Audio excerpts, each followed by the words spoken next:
naman tayo guys. Magandang umaga, magandang hapon, magandang gabi sa inyong lahat. At tayo ay magluluto na ng mga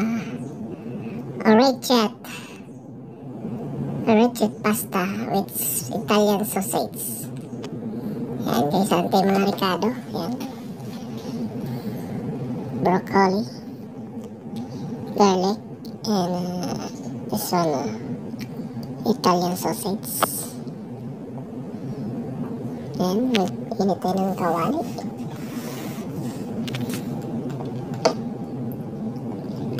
Yan, igisa natin yung bawang.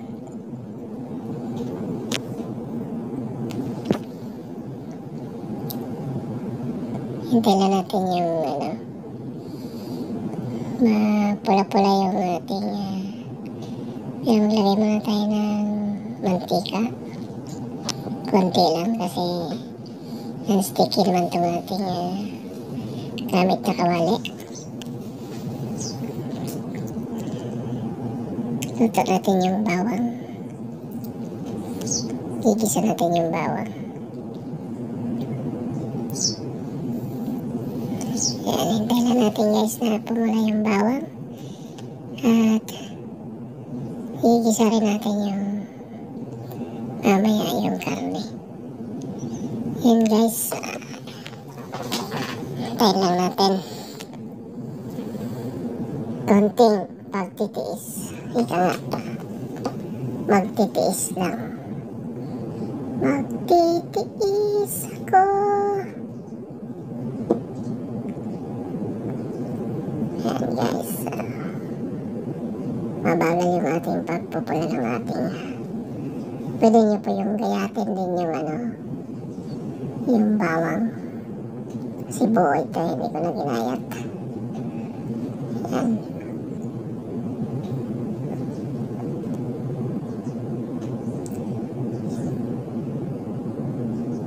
Yan guys. Minute na yung mantika at ilagay na natin yung karne, yung sausage. Italian sausage guys, yan. Sarap yung niya, pinakakarne.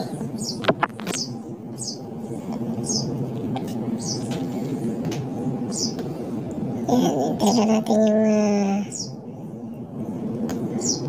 mapula-pula yung kanyang kanyang karne. Yan guys, halo-haloin lang natin. Haloin ko lang pala, hindi natin. Yan. Tamtaman lang yung ilagay nating apoy.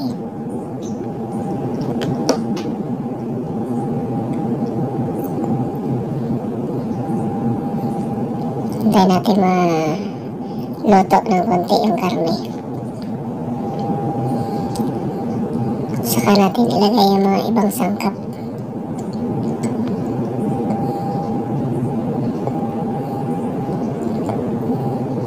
Konting halo-halo lang. At sasarap din yan.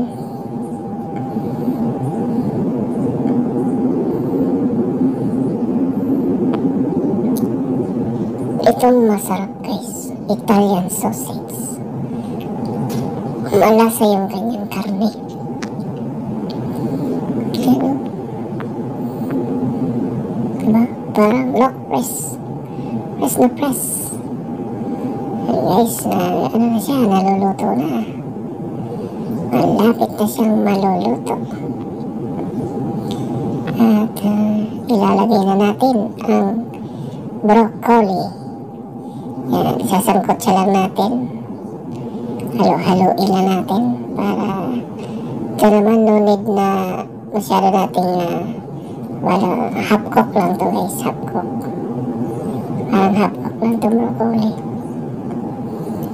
Kasi naman to para hindi maubos yung kanyang sustansya. Huwag natin masyadong labugin o bugbugin sa pagluto. Yan. Sasarapan natin ang pagluto. Yan na guys, lagyan natin ng ricado. Yan, chicken broth.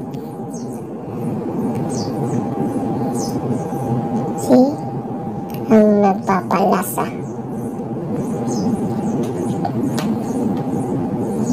ng ating hinahain na pagkain, ang ating niluluto.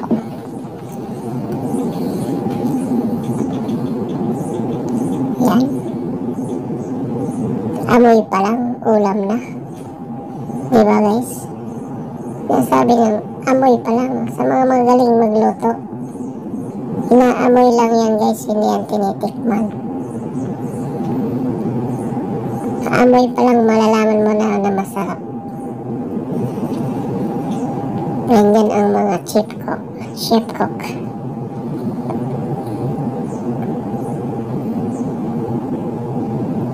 Diba? Yun pa lang, ulam na. Diba? Tapos lagay natin yung orecchiette pasta.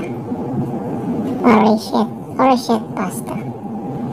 Yan yung orecchiette pasta guys. Ilawak natin. Haluin natin yan hanggang siya'y maluto. Ito po ay napakasarap guys. Pag natikman nyo, i-try nyo siya guys in your home. Try nyo sa inyong pamilya. Tiyak magugustuhan ang masarap ng ating pagluluto.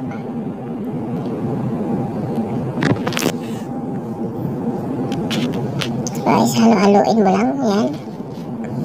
Kasi pag hindi mo hinalo-halo yan, maaaring kakapit siya. Masusunog. Kaya kailangan nating halo-haloin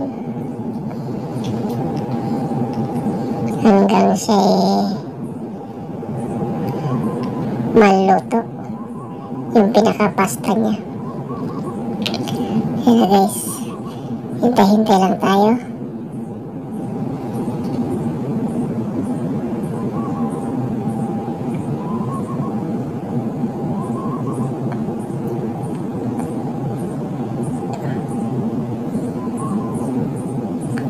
Titikman natin kung matigas ba o malambot na. I-try natin ang isang piraso. Dahil pangit din kasi ang malabog. Kaya parang half cook lang gawin natin dito guys. Hindi siya masyado matigas, hindi masyado malambot. Yun po yung tama niyang pagluluto. Para malasahan niya yung lasa niya. Diba? Yun po yung sinasabi natin Italian sausage with orecchiette pasta. Yan. Diba guys? It looks yummy. Huh? Panghapunan, tanghalian, almusal. No need to eat rice. Diba guys, yan o. Yan lang, parisan mo na lang ng ano yan. Kung ano iparis mo dyan guys, o. Katalo na. Napakasarap ng ating luto ngayon. Ang ating dish ngayon ay napakasarap. Italian sausage with broccoli. Yan guys, lalagyan natin ng chili flakes. Persian cheese. Yan yung Persian cheese yan guys. Diba? Para magkalasa siya, lagyan natin ng Persian cheese. Persian cheese. Parmesan cheese. Yan. Parmesan cheese. With chili flakes. Yan, nagpapasarap dyan yung chili flakes guys. Diba? And with Parmesan cheese. Kaya malasang-malasa siya. With Italian sausage. Try it at home guys. Kaya magugustuhan ng inyong mga baby. Mga baby nyo, pati si daddy, si mommy, pati si lola ay magugustuhan. Goodbye!